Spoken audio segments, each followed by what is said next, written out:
Sirens waking the residents of Kodiak, Alaska overnight. The entire West Coast on alert. Inside homes, people recorded the shaking. Oh my gosh, it's an earthquake. And then scrambling to get to safety. We're leaving base now. With just 5 minutes to spare, many of Kodiak's 6,000 residents rushing to a local high school.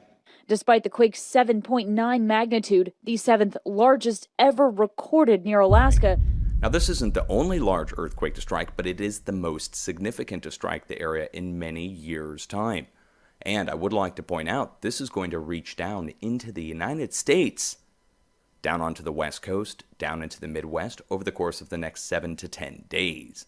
It's going to take a little while, but not too long, for the force to progress into the lower 48, coming along the edge of the North American plate and the interior portion of what was called the craton. The quake occurred on the so-called Ring of Fire, a 25,000-mile stretch of seismic activity underneath the Pacific Ocean, where 90% of all quakes happen. A volatile ring of fire, a line of seismic faults in the Pacific Ocean, has sparked earthquakes and volcanic eruptions on opposite ends of the ocean. For more on this and other news, we turn to our Duaram at the News Center. Adam, this all happened in the span of 24 hours. Which natural disaster hit where and how bad is the damage? Well, Simon, the most recent was a massive 7.9 magnitude quake that hit the southern coast of Alaska on Tuesday. It caused a tsunami warning to be issued across the west coast of the United States, Canada and Mexico, but that warning has now been lifted. But officials are still advising residents to stay away from coastlines for the time being. On the other side of the Pacific Ocean, another 6.0 quake rocked Indonesia, with more than 100 buildings being damaged and several people getting injured. The tremor occurred just off the coast of the western island of Java. Rude awakening for people across Riverside, Orange, and LA counties this morning. It was a 4.0 earthquake, moderate earthquake. CBS News' Jasmine Veal is live. She's in El Cerrito, right between Corona and Lake Elsinore, and talked to some people who felt the overnight shaker. Be prepared. That's the key to this. Be prepared. And it's coming out of Alaska. People on the West Coast, your eyebrows should be raised. Your earthquake plans should be dusted off. Like I said, your kids, your family, your friends, your loved ones, your coworkers, and your employees.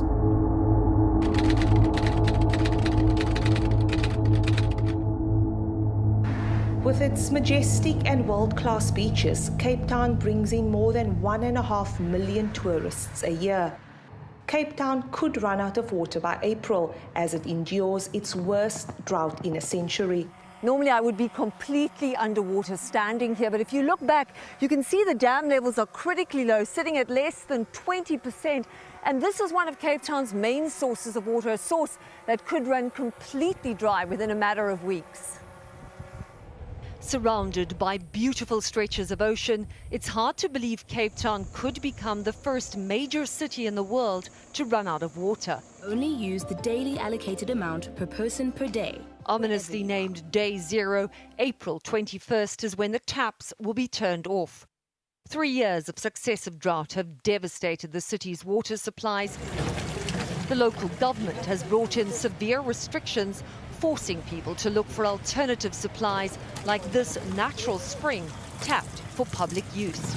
Cape Town's 4 million residents are now only allowed 23 gallons of water per person per day. Next month, that goes down to 13 gallons. Compare that to the average American, who uses around 100 gallons daily. 13 gallons doesn't allow for much: a 90-second shower, a quick toilet flush, basic dishwashing, weekly laundry, and a large bottle of drinking water. Outside the city centre, the effects of the water crisis are more obvious. Farmer Andries van der Poel has only been able to plant a quarter of his corn crop this year. The city fully expects to impose the emergency water cutoff, which would be the first by a major city in the developed world.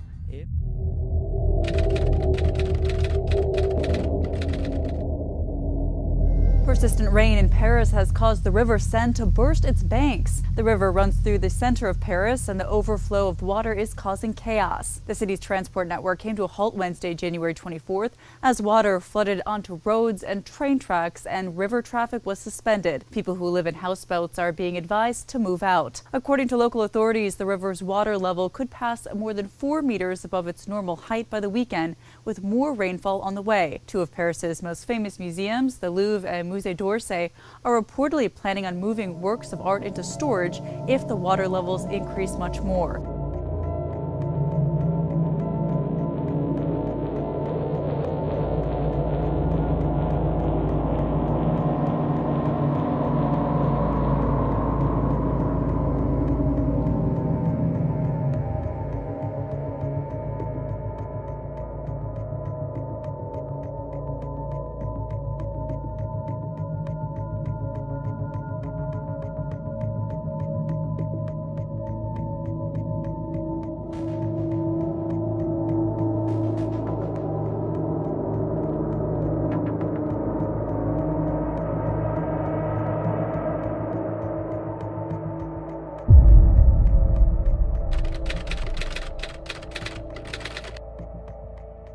Turkey has launched a fresh operation against Kurdish forces on the other side of the border with Syria.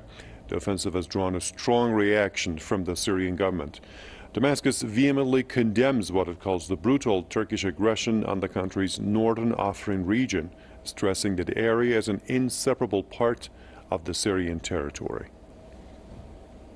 Turkey continues to pound positions of the Kurdish YPG and PYD forces in Syria's northwestern Afrin region. The Turkish army has been shelling the area since Thursday, a move which Ankara said was in response to fire coming from southern side of its border with Syria. Several Turkish armored vehicles have also crossed the border into the Syrian city of Azaz in the north. The deployment comes ahead of a possible ground operation expected on Sunday. The escalation began hours after the Turkish president said his country had launched an operation to oust the Kurdish militants. And now, starting from the west, step by step, we'll totally destroy this corridor. The Afrin operation has de facto started in this field. Manbij will follow, because none of the promises that were made regarding Manbij have been followed through until now. Then no one has the right to say a word when we do what needs to be done. The controversy started days after Washington announced a plan to set up a 30,000-strong border force inside Syria to protect territory held by its Kurdish allies. Turkey began its ground operation on Monday. These soldiers from the Free Syrian Army are now moving into Afrin from here, Borsaya Mountain, on the east of Azaz. They say the operation is not just for Turkey, but it's also to revive a revolution derailed by groups like Daesh and the YPG. Now, the Turkish president has announced a plan to extend his country's military operation against Kurdish forces in Syria. Turkish troops are currently fighting the YPG in Afrin and will now advance to Manbij, an area controlled by U.S.-backed Kurdish fighters. The operation we've launched, named Olive Branch, to cleanse Afrin of terrorists, is successfully underway. Starting from Manbij, we will continue foiling the games which are being played along our borders, and we will cleanse our region completely of this trouble. What we're hearing from the Turkish president is that he will now extend his military operation in northern Syria to include the town of Manbij, which is around 100 kilometers to the east of Afrin, which is where for the past few days the Turkish military has been battling it out with Syrian Kurds who are backed by the United States. Now, once the Turkish military moves into Manbij, this could potentially put the Turkish army in direct conflict with forces belonging to a major Turkish NATO ally, namely the United States. The world is 30 seconds closer to self-annihilation, at least according to a certain group of scientists. The Bulletin of the Atomic Scientist just updated its symbolic doomsday clock to 2 minutes to midnight. The last time it was that close was in 1953, after the US and the Soviet Union tested hydrogen bombs.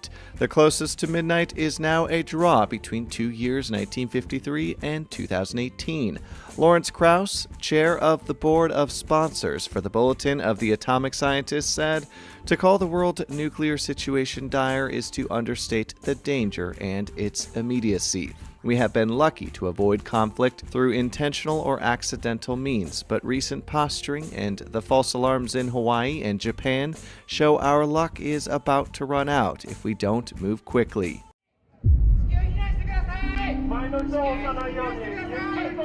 At the sound of a siren, residents in Tokyo are instructed to duck and cover. The loud warning says this is a drill. A missile has been launched. Another alert informs residents that the missile flew over Tokyo toward the Pacific Ocean.